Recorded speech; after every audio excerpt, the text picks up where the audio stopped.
Hi, my name is Chris McKinney. I'm here to talk about my new book, Midnight Water City. It's the first book in the Water City trilogy and is published by Soho Crime. I'm here in Hawaii on the island of Oahu.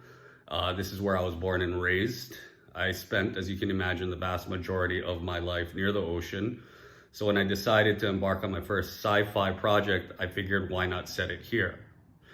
In my novels, Water City exists out in the Pacific Ocean. It's an underwater metropolis in the year 2142. Life expectancy is nearly doubled because of hibernation technology.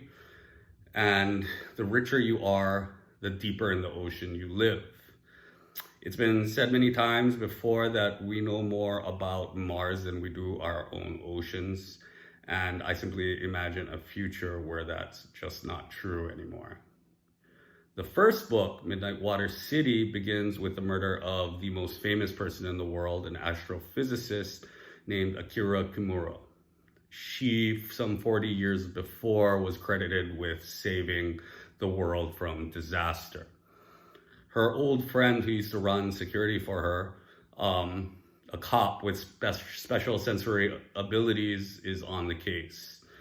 Through the course of his investigation, he slowly discovers that Akira isn't really who he thought she was. And maybe he isn't either.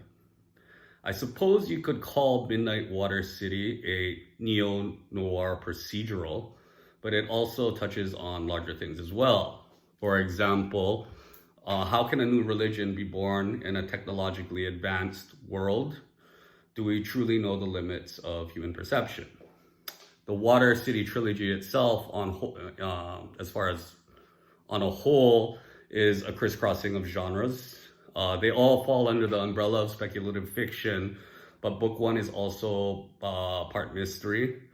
Book two has elements of horror and adventure.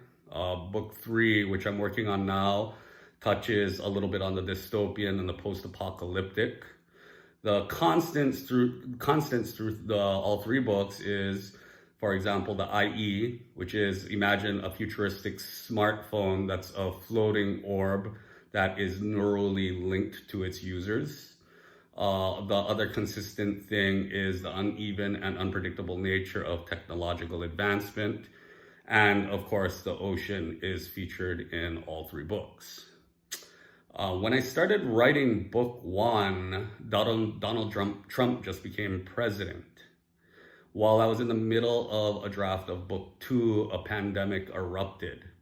I suppose while I was writing this story, anything seemed possible. And even now it still does. I think that idea may be central to the trilogy. Anything is possible, and most of us do not see it coming. I really hope you read Midnight Water City, and if you do, I hope you enjoy it. Thank you, and aloha from Hawaii.